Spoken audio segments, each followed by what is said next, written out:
रूस के खिलाफ कार्रवाई पर व्हाइट हाउस ने बयान दिया। आप भाग सकते हैं पर छिप नहीं सकते, ये बयान भी सुने।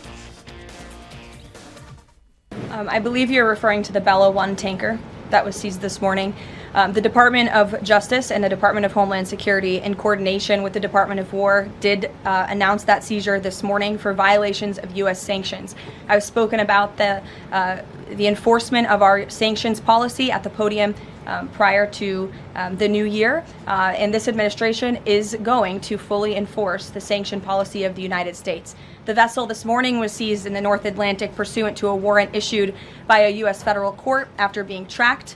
And this was a Venezuelan shadow fleet vessel that has transported sanctioned oil. And the United States of America, under this president, is not going to tolerate that. I would also just add the vessel had a judicial seizure order, and the crew, so that means the crew is now subject to prosecution for any applicable violation of federal law, and they will be brought to the United States for such prosecution if necessary. If necessary, इनके लिए क्या जरूरी है वो तो आप देख ही रहे हैं। इनके लिए तेल जरूरी है, डोनाल्ड ट्रंप के लिए व्यापार जरूरी है, उसके लिए फिर चाहे किसी देश के राष्ट्रपति को बंधक ही क्यों ना बना लेना पड़े, वो जरूरी है उनके लिए। उनको ग्रीनलैंड खरीदने का मन कर जाए तो ये कहते हैं कि अगर हम उसके ऊपर आधिपत्य नहीं कर सके तो उसे खरीद लेंगे, ये जरूरी है डोनाल्ड ट्रंप के लिए। विकल्प खुले हुए हैं, सारे विकल्प खुले हुए हैं उनके पास। लेकिन विनोद जी, इसके बावजूद जो चीन कड़ी निंदा कर रहा है, जो रूस आपत्ति जता रहा है, आप अपनी पनडुब्बी लेकर आ जा रहे हैं, चीनी वॉरशिप वहां पर आ जा रही है, अमेरिका का क्या बिगाड़ लिया? कहाँ कुछ फर्क पड़ रहा है? देखिए, ये वर्ल्ड ऑर्डर तो बिल्कुल डिस्टर्ब हो गया है।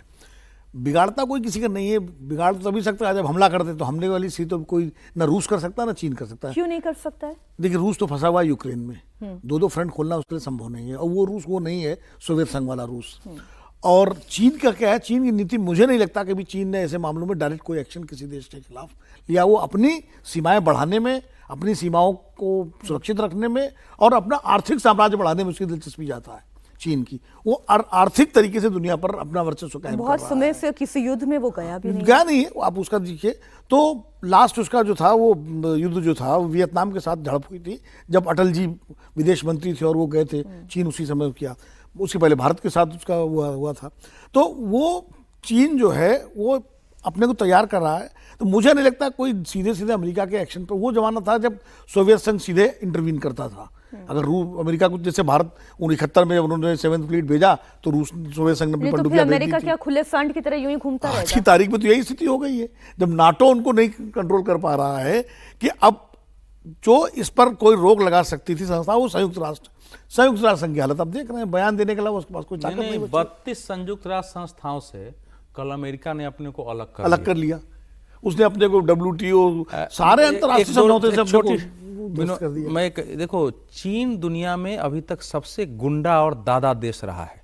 उसने तिब्बत हड़प लिया, उसने भारत के 48,000 वर्ग मील जमीन पर कब्जा कर लिया। उसके खिलाफ 2013 में साउथ चाइना सी से बाहर निकलने का आदेश है इंटरनेशनल कोर्ट का कि आपका हक नहीं बनता है। वहां वो अड्डे लेकर के खड़ा है कि इसका नाम चाइना सी है, यह हमारा है। वो क्यूराइल द्वीप पर जापान से टकरा रहा है। उसका पूरा उस एरिया में इंडोनेशिया से, जापान से, ब्रुनेई से सबसे उसका तनाव बना हुआ रहता है। ये गुंडा देश स्वयं जो साम्राज्यवाद में विश्वास करता है, मंगोलिया को हिलने नहीं देता था। प्राइम मिनिस्टर पहली बार मंगोलिया देश में अगर बाहर के हिम्मत करके, और नरेंद्र मोदी जब प्राइम मिनिस्टर तो गए, इस ढंग से घेरेबंदी की थी। तो वो देश क्या मुकाबला करेगा? स्वयं दादा और गुंडा देश जो है कि एक गुंडा दूसरे गुंडे को कहे कि तुम गुंडागरी मत करो।